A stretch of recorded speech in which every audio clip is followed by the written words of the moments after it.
வணக்கம் குருஜி. வணக்கம் சார். சுக்கிர பயிற்சி 8/6/2026. அதனோட இன்ட்ரோ மட்டும் கொஞ்சம் சொல்லுங்கள். முதல்ல நம்மளோட ஆன்மீகம் ப்ளஸ் நேயர்கள் எல்லாருக்கும் வணக்கங்கள், வாழ்த்துக்கள். நிறைய பேர் பேராதரவு கொடுக்குறீங்க, ரொம்ப சந்தோஷமாக இருக்குது.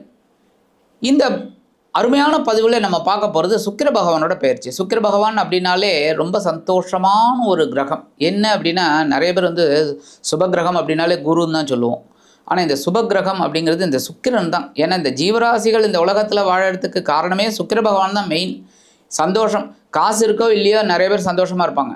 அந்த வகையில் இந்த சுக்கிர பகவான் அப்படிங்கும்போது இந்த காலபுருஷ தத்துவத்தின்படி பார்த்திங்கனாலே உங்களுக்கு தெரியும் 2ஆம் இடம் 7ஆம் இடம். ஆமாம், அது ரொம்ப விசேஷம். ஏன்னா 2ஆம் இடம்னாலே தனவாக்கு குடும்பம், 7ஆம் இடம் கலத்திரம். ஸோ வாழ்க்கை துணை துணைனாலே நண்பர்கள், இதெல்லாம் அந்த மாதிரி இந்த சுக்கிரனுக்கு அற்புதமான ஒரு இடம் 2-7. அப்போ இந்த சுக்கிர பகவான் இதுவரைக்கும் மிதுன ராசியில் சஞ்சாரம் பண்ணிட்டு இருந்தவர் இப்போ கடக ராசிக்கு வரப்போறார். கடக ராசியில் ஆல்ரெடி உச்ச குரு அங்கே உட்காந்துட்டுருக்கார். குருவோட சேர்ந்து இந்த சுக்கிரனும் சேர்றதுனால குரு சுக்கிர யோகம் நிறைய பேருக்கு கிடைக்கும். நீங்கள் கேட்கலாம், எல்லாருக்குமே கிடைக்குமா அப்படின்னா இருக்கிற ஸ்தான பலத்தை வச்சு சொல்லலாம். மற்றபடி குரு சுக்கிர யோகம் கண்டிப்பாக கிடைக்கிறது. இந்த 8/6/2026 3/7/2026 கிட்டத்தட்ட 26 நாட்கள் இந்த சுக்கிர பகவான் கடகராசியில் உச்சமடைந்த குருவோட சஞ்சாரம் பண்ண போகிறார். இந்த கடகம் அப்படிங்கும்போதாலே உங்களுக்கே தெரியும், புனர்பூசம் 4ஆம் பாதம், பூசம் ஆயில்யம், இதுதான் இந்த நட்சத்திர சஞ்சாரம். இப்படி தான் இந்த சுக்கிரன் கடகராசி சந்திர பகவான் ஒரு இதுதான் பகை கிரகம் அப்படின்னாலும், இடம் அப்படின்னாலும் அவர் சஞ்சாரம் பண்ணுறது பார்த்திங்கன்னா புனர்பூசம் ஒரு 4ஆம் பாதங்கிறது ஒரு 3 நாள் தான் வரப்போகிறது. அதுக்கப்புறம் பூசம் சனி பகவான் நட்பு தான். அதே மாதிரி புதனும் நட்பு தான். அதனால நட்பு கிரகத்தோட நட்சத்திர சஞ்சாரத்தில் தான் இவர் வரப்போறார். அதனால இந்த சுக்கிர பகவான் இந்த கடகராசியில் அற்புதமாக சஞ்சாரம் பண்ணி ஒவ்வொரு ராசிக்கும் ஒவ்வொரு விதமான பலன்களை கண்டிப்பாக கொடுக்க போறார். ஓகே, அந்த வகையில் இந்த சுக்கிரனோட சஞ்சாரத்தை நம்ம பார்ப்போம். கும்பராசி ராசிக்கு 4ஆம் அதிபதினு சொல்லக்கூடிய சுக்கிரன் பாக்கியாதிபதி. இந்த சுக்கிர பகவான் பயிற்சி ராசிக்கு 6ஆம் இடத்துல பயிற்சியார். ஏற்கனவே ஒரு சுபகிரகம் அங்கே உட்காந்துக்குது. அதாவது 2ஆம் அதிபதினு சொல்லக்கூடிய குரு, அவரோட சுக்கிர பகவான் சேர்றது. இந்த சுக்கிர பயிற்சி கும்பராசிக்காரர்களுக்கு எப்படி இருக்கும்? கும்பராசினர்களுக்கு ஒரு சந்தோஷமான வாழ்க்கை அமையிறதுனாலே இந்த சுக்கிரன் தான். ஏன்னா 4ஆம் இடத்து அதிபதி எப்படின்னாலே சுகாதிபதி. ஆமாம், சுகத்தை கொடுக்குறாரு. பாக்கியாதிபதியும் அவர் தான். என்னதான் சுகங்கள் இருந்தாலும் பாக்கியங்கள் வேணும், அனுபவிக்கக்கூடிய ஒரு பாக்கியம். அப்போ இந்த 4ஆம் இடத்து அதிபதி 9ஆம் இடத்து அதிபதி சுக்கிர பகவானாக அமைஞ்சது அவங்களுக்கு ரொம்ப பெரிய ப்ளஸ் பாயிண்ட்டு. அவர் இப்போ 6ஆம் இடத்துல மறையிறார். ஆனால் மறைந்தாலும் உபஜயஸ்தானத்தில் 1 3 6 10 11 அந்த இடத்துல இவர் வரார். அப்படிங்கும்போதே இவங்களுக்கு மறைந்து சுகங்கள் கிடைக்கும், மறைந்து பாக்கியங்களை அனுபவிக்கக்கூடிய ஒரு வாய்ப்பு கிடைக்கும்.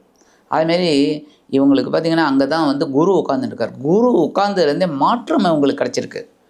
குரு வந்ததுலேருந்து, ஏன்னா 6ஆம் இடம் அப்படின்னாலே ஸ்தான பலம் இல்லை, குருவோட ஸ்தான பலம் இல்லை. ஆனால் பார்வை பலம் சூப்பர். ஏன்னா எங்கே பார்க்குறாரு? 2ஆம் இடத்தை பார்க்குறாரு. 9ஆம் பார்வை 2ஆம் இடத்தை பார்க்குறாரு. நான் எப்படியோ இருந்துட்டு போகிறேன் ஐயா, உனக்கு நான் நல்லது பண்ணிட்டு போகிறேன் என் பார்வையாளங்கிறார். நான் எங்கேயோ உட்காந்துட்டு போகிறேன், நான் ரயில்வே ஸ்டேஷனில் உட்காந்து ஒரு இதில் உட்காந்துக்கிறேன், நீ ஏன் என்னை பற்றி கவலைப்படுற, நான் எங்கே வரணும், நானும் ஒன்றை நான் கவனிச்சுக்கிறேன் அப்படின்னு சொல்லி 2ஆம் இடத்தை பார்க்குறாரு. ஸோ குருவோட பார்வை இருக்குது.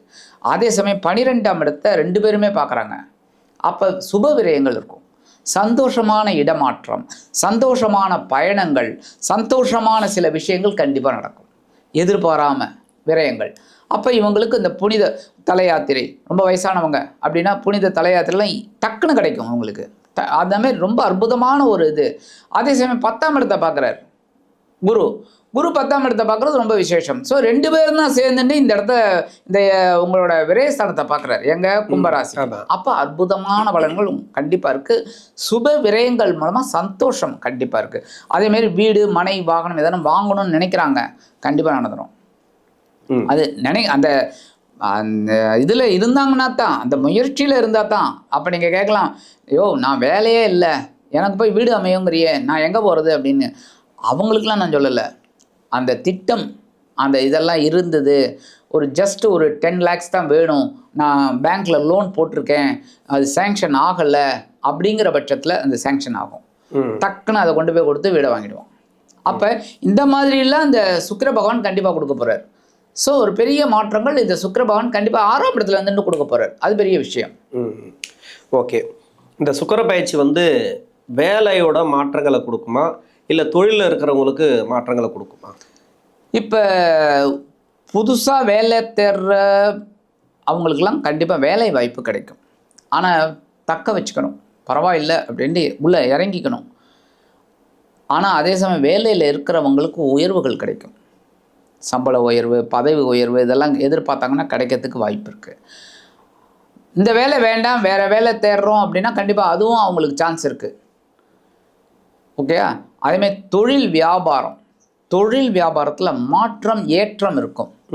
எப்படின்னா டெவலப்மெண்ட் இந்த இடத்துல அதான் நான் சொல்லுவேன். ஏன்னா எல்லாருக்குமே மாற்றம் அப்படின்னாலே இந்த வேலை போய்டும்பா, அந்த வேலை தான்ப்பா, இது போய்டும் அப்படின்னு மாற்றம் இருக்கும், ஒரு ஏற்றம் இருக்கும். எப்படின்னா இப்படி பண்ணலாம் அப்படி பண்ணலாங்கிற ஒரு தாட்டு இப்போ தான் கிடைக்கும். இது இப்படி பண்ணினா நல்லாயிருக்கும், அப்படி பண்ணினா நல்லா இருக்காது, வேண்டாம் நம்ம இப்படியே கரெக்டாக போவோம், இது கரெக்டாக இருக்கும் அப்படிங்கிற ஒரு தாட் இப்போ கிடைக்கும். அந்த தாட்டை வச்சு இவங்களுக்கு ஒரு மாற்றம் கிடைக்கும். அந்த மாற்றத்தின் மூலமாக ஏற்றம் கிடைக்கும். ஓகே. கும்பராசி பெண்களுக்கு இந்த சுக்கிர பயிற்சி எப்படி இருக்கும்? கும்பராசி பெண்கள் எப்போவுமே கொஞ்சம் அட்ஜஸ்டபிளாக தான் இருக்கணும், வேறு வழியில். ஏன்னா இவங்களுக்கு களத்திர அதிபதி சூரிய பகவான், 2 பேருக்கும் கான்ட்ராவர்சி. ஆமாம். இவங்களுக்கு ராசி சனி பகவான். என்ன அப்போ வாழ்க்கை துணையை அனுசரித்து தான் போகணும். சாதாரண கும்பராசி பெண்கள் அட்ஜஸ்ட் பண்ணிட்டு போயிடுவாங்க. கொஞ்சம் அந்த சில நேரத்தில் கொஞ்சம் இருக்கும். ஏன்னா இதில் பார்த்தீங்கன்னா 3 விதமான நட்சத்திரம், அவிட்டம், சதயம், பூரட்டாதி. இந்த பூரட்டாதி கொஞ்சம் அட்ஜஸ்ட் போயிடும். சதயம் அப்படிங்கும்போது ராஜாவோட நட்சத்திரம், ராஜராஜ சோழனும் சதயம் தான். அப்போ அந்த ஆளுமை திறன் இருக்குது அப்படின்னாலும் கும்பராசி ஆண்கள் பிரச்சனைகள்லேருந்து வெளியில் வந்துடுவாங்க. ஆனால் பெண்கள்ங்கும்போது அட்ஜஸ்ட் பண்ணிக்கணும். ஏன்னா களத்திராதிபதி சூரிய பகவான்கிறதுனால. மற்றபடி அவிட்டம் சாதாரணமாகவே அப்படியே அட்ஜஸ்டபிளாக போயிடும். ஸோ இந்த மாதிரி பெண்கள், கும்பராசி பெண்கள் கொஞ்சம் உடல் ஆரோக்கியத்தில் கவனமாக இருந்தால் போதும். ஏன்னா விரயஸ்தானத்தில் பார்வை விழருது. விரயம் அப்படிங்கிறது நல்ல விரயம் இருக்குது, கெட்ட விரயமும் இருக்குது. ஆமாம். நல்ல விரயம் வீடு மனை வாகனம் இதெல்லாம் வாங்குறதெல்லாம், சொத்து சுகம் பொன் பொருள் ஆடை ஆபரணம் இதெல்லாம் நல்ல செலவு, கல்யாணம் ஆறுது இதெல்லாம். அசுப செலவும் இருக்குது. அசுப விரயம்னு என்ன, மருத்துவ செலவுகள், அதான் மெயினாக சொல்லக்கூடியது. ஸோ உடல் ஆரோக்கியத்தில் இவங்க கவனமாக இருந்தாலே இந்த மாதிரி அசுப விரயம் கண்டிப்பாக கட்டுப்பாட்டுக்குள்ளே வந்துடும். ஸோ இவங்க கவனமாக இருந்தாலே போகிறோம், வெற்றி நல்லது. ஓகே. இப்போ கும்பராசிக்கு வந்து கடன் பிரச்சனை தீருமா சார்? ஏன்னா 7.5 சனி போயிட்டுருக்கு, 2ஆம் இடத்துல சனி பகவான். வேலை ரீதியாக வேலை போயிட்டு ஒரு பிரச்சனையில் இருக்காங்க. ஏன்னா இஎம்ஐ லோன் அது இதுன்னு வாங்கி போட்டு டக்குன்னு வேலை பிரச்சனை வந்துச்சு, இல்லை வேலை இப்போ போகுமான்னு இருக்காங்க. ஏதோ ஒன்று அவங்களுக்கு மனசு ரீதியாக ஒரு ப்ராப்ளம். என்ன ப்ராப்ளம்னாக்கா அது கடன் சம்மந்தப்பட்டது தான். கரெக்ட். ஏதோ ஒரு லோன், ஏதோ ஒரு அவங்களுக்கு கடன் நெருக்கடி இருந்துகிட்டே இருக்குது, தொழில் ரீதியாக, வேலை வாய்ப்பு ரீதியாக. இன்னொன்று வந்து பார்த்தீங்கன்னாக்கா உடல்நலம் சம்மந்தப்பட்ட பிரச்சனையும் இருக்குது, உடல் ஆரோக்கியம்லாம் நிறைய பாதிச்சிருக்கு. இது எப்படி இருக்கும் சுக்கிர பயிற்சிக்கு? ஏன்னா 6ஆம் இடத்துல ஏற்கனவே ஒரு ராஜ கிரகம் ஒன்று உக்காந்துட்டு இருக்கு, குரு. ஆமாம். அவர் மறைஞ்சிட்டாரு அப்படின்றது ஒரு சில பேருக்கு இருக்குது. ஏற்கனவே அவங்களுக்கு தசா புத்தி கொஞ்சம் பிரச்சனைகளை கொடுத்துருந்தா ஒன்று உடல் ஆரோக்கியம் இல்லை கடன் பிரச்சனை அது மூலிமா தான் வந்திருக்கும். இப்போ குரு மேலே தான் நம்ம பழி போடுற மாதிரி இருக்கும். இப்போ ஏற்கனவே ஒருத்தர் போயிட்டு அவர் சுபகிரகம் மறைகிறாரு, இப்போ இவர் மேலேயும் இன்னொரு பழி விழுமா? ஆமாம். இப்போ நீங்கள் கேட்குறது ரொம்ப அருமையானது. என்னென்னா மறைகிறாருங்கும்போது தான் பிரச்சனையே. ஏன்னா கெட்ட கிரகம் அசுப கிரகம் மறைஞ்சா ரொம்ப சந்தோஷமாக இருக்குது, நம்ம எடுத்துக்கிறோம். ஆனால் அதே சமயம் சுப கிரகங்கள் மறையிறது அப்படிங்கும்போதே கடன்கள் விஷயத்தில் இவங்க கொஞ்சம் கவனமாக இருந்தால் போகிறோம். ஏன்னா இந்த கும்பராசினியர்களுக்கு ஒரு பெரிய ப்ளஸ் பாயிண்ட் என்ன தெரியுமா, உழைக்கக்கூடிய ஒரு அம்சம். அவங்க வந்து ராசிநாதன் சனி பகவான். சனி பகவானுக்கு உழைச்சா தான் பிடிக்கும், சும்மா இருந்தால் பிடிக்காது. சும்மா இருக்கிறவனைத்தான் குட்டுன்னு குட்டுவார், அவனுக்கு இல்லாததெல்லாம் கொண்டு வந்து கொடுப்பார். ஏன்னா அதை வச்சா டேய் எழுந்து வாடா, வேலையை செய்டா, நான் உன்னை கவனிச்சுக்கிறேன் அப்படிங்கிறதுக்கு. ஆனால் இந்த கும்பராசி நேயர்களுக்கு எப்போவுமே உழைக்கிற ஒரு இது உண்டு, தாட்டு. அப்போ ஏன் இவங்களுக்கு தூக்கத்தில் கூட உழைக்கணும் அப்படிங்கிற ஒரு எண்ணம், கற்பனையில் கூட உழைக்கணும், கனவுல கூட உழைக்கணும் அப்படிங்கிற ஒரு இது. அப்போ இவங்களுக்கெல்லாம் பார்த்தீங்கன்னா சனீஸ்வரனோட அனுகிரகம் பரிபூர்ணமாக இருக்கும். அதனால் ஏழரை பற்றி கவலைப்பட வேண்டாம்.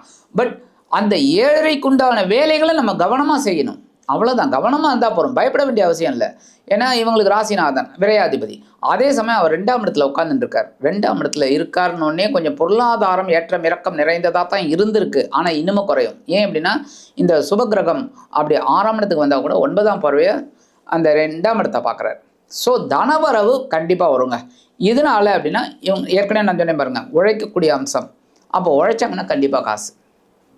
அப்போ அவங்களுக்கு பொருளாதார ரீதியாக இவங்களுக்கு எடுக்கக்கூடிய ஒரு முயற்சிகள் ஒரு வருமானத்தை கொண்டு வந்து தரும். அப்போ இவங்களுக்கு கடன் சுமை கண்டிப்பாக குறையும். 6ஆம் இடம் 8ஆம் இடம் அப்படின்னாலும் கவலைப்பட வேண்டிய அவசியம் இல்லை. ஏன்னா இவங்களுக்கு 2ஆம் இடத்துல ஒரு பார்வை, குருவோட சுப பார்வை. அவர் மறைஞ்சா கூட பார்வை பலம். அப்போ கண்டிப்பாக ஒரு முன்னேற்றம் இவங்களுக்கு இருக்குது. ஸோ கடன் சுமை கண்டிப்பாக குறையும். முக்கால்வாசி இவங்களுக்கு பகைமை இருக்காது. ஏன்னா இவங்க தான் ராஜா. என்ன ராஜா அப்படிங்கும்போது இன்னொரு ராஜா தான் பகைமையாக இருப்பார், தவிர சேவகன் பகைமையாக இருக்க மாட்டான், அவனை போட்டு தள்ளிட்டு போயிட்டே இருப்பார். அப்போ இவர் ராஜ அம்சம் அப்படிங்கிறதுனால இவங்களுக்கு பகைமை அப்படிங்கும்போது கட்டுப்பாட்டுக்குள்ளே இருக்கும். கடன் சுமையும் கண்டிப்பாக இவங்க கவனமாக இருந்தாலே வருமானம் வரும், கடன் அடைக்கலாம். உடம்பு ஆரோக்கியத்தை கவனிச்சுட்டா போகும். மற்றபடி ஏன்னா ஜென்மத்தில் ராகு இருக்காருங்க, அதனால தான், வேற ஒன்றும் இல்லை. ராகு வந்து பிரம்மாண்ட கற்பனை, அப்படியே பிரம்மாண்டம் தான், அதனால் கவனமாக இருந்தால் போகும். ஓகே. பரிகாரம் இந்த கும்பராசினர்கள் முதல்ல மாற்றுத்திறனாளிக்கு ஹெல்ப் பண்ணணும். அவங்களால முடிஞ்சது எப்பப்போ முடிகிறதோ அவங்க ஹெல்ப். சும்மா சாப்பாடு வாங்கி கொடுக்கறது, இல்லை ஒரு வெயில் காலமாக ஒரு தண்ணி பாட்டில் வாங்கி கொடுக்கறது, இல்லை மோர் வாங்கி கொடுக்கறது, ஏதாவது ஒன்று அந்த மாதிரி செய்கிறது விசேஷம். அதுமாரி இந்த சுக்கிர பகவானுக்கு நெய் தீபம் போடுறது ரொம்ப விசேஷம். ஏன்னா இப்போ 6ஆம் இடத்துல மறையிறார் அப்படிங்கும்போதே கொஞ்சம் அவரால் நமக்கு நல்லது நடக்கணும் அப்படிங்கும்போது கொஞ்சம் நெய் தீபம் போடுறது நல்லது. ஸோ வெள்ளிக்கிழமை சுக்கிரனுக்கு நெய் தீபம் போட்டாலே ஒரு பெரிய மாற்றம் இவங்களுக்கு கண்டிப்பாக கிடைக்கும். அந்த இந்த சின்ன பரிகாரம் இவங்க பண்ணினாலே, மாற்றுத்திறனாளி சுக்கிர பகவானுக்கு நெய் தீபம் இது பண்ணாலே இவங்களுக்கு பெரிய மாற்றம். இந்த 6ஆம் இடத்துல இருக்கிற சுக்கிர பகவான் மறைந்தாலும் குருவுடன் மறைந்தாலும் சில மறைந்த சந்தோஷத்தை கண்டிப்பாக கொடுப்பார் என்று கூறி விடைபெறுகிறேன். நன்றி.